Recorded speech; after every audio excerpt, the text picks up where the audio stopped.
Her company, PUZZLED2020, was birthed from the belief that mental wellness and Alzheimer's awareness is important for all ages. Joining us now to discuss her journey into creating more awareness surrounding this disease is founder Asoniti Foster. Asante, thank you so much for joining us on Live in the Bay. Thank you, Olivia, for having me. I'm so excited. What a wonderful opportunity. Yes, I would love to talk about PUZZLED2020 and all the amazing things that you're doing to bring awareness to Alzheimer's and mental health. So let's first start with your personal journey and how this affected you personally, which is what led to PUZZLED2020. Can you tell us about that? Absolutely. Well, both my grandmothers died from Alzheimer's, a plethora of great aunts and uncles, and my daughter and I are currently co-caregivers for my grandfather who has Alzheimer's.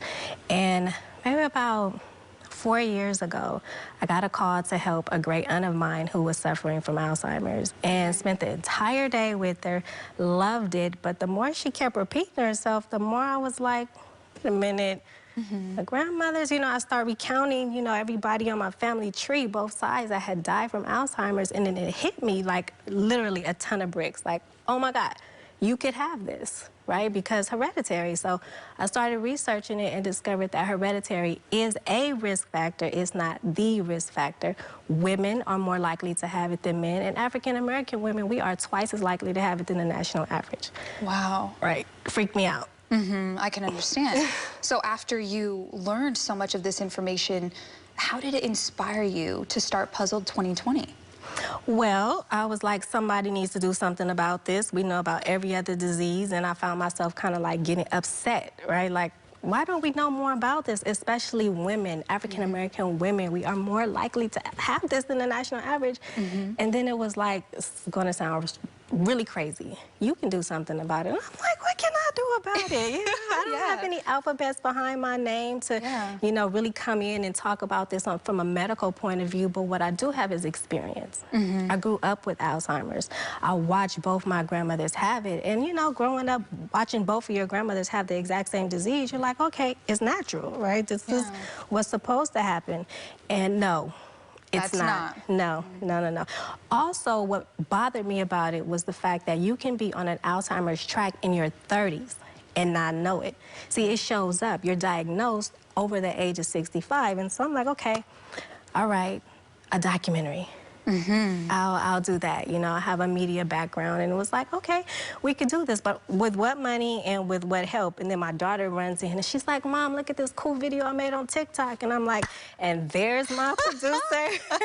You're like, producer, writer, director, right here. Exactly, right in my own home. Thank you, 12-year-old, and from there, we just started calling around and interviewing people. And at first, it was a little, I won't say it was challenging for me to get in the community because, of course, again, I don't have the alphabets. But once I started to talk about how both my grandmothers, like, I've lived through this, then it was kind of like, okay, tell us more. And from there, we've interviewed people from UCSF, UCLA, USC. Like, it's really been a wonderful journey. Wow. It's so incredible that you're spreading so much awareness now and learning by yourself as well. So you created this documentary so people could have more information, especially, like you said, African-American women who are more at risk for this disease. So now, what else does PUZZLED2020 offer when it comes to Alzheimer's disease and the information people can receive from this? Well, when people hear Alzheimer's, they instantly think seniors. Right? Old people. Oh, my grandmother had that. Oh, my grandfather had that. Oh, somebody older had that, which is great to think about, right? But let me give you something different. Alzheimer's is on a $1 trillion track. It is on its way to bankrupt our healthcare globally. So I'm like, okay, wait a second. Let me kind of start at home, right? Grassroots this. Yes, with the documentary from a younger point of view, 65 and under. But then I didn't want to just, in my Oprah voice, right? You get Alzheimer's, you get Alzheimer's, you get Alzheimer's, right? Like everybody can have this. But okay, how do we help derail this, right? If you can be on track, if Alzheimer's is on track to bankrupt our healthcare, okay, how do we derail this? At least help reduce the risk factors. So through calamity and COVID, my daughter and I suffered that personally. I was like, okay, wait a second. We have to do something to help with our mental meltdowns in here because this is, no, we don't want to just produce a problem, but have like an immediate solution or something you can use right away. And so I discovered that writing down what you're grateful for significantly reduces stress, depression, and anxiety. So we came up with a gratitude bank. A gratitude bank, and that's actually some of the things we have here, right? Can you go through them? How do they help?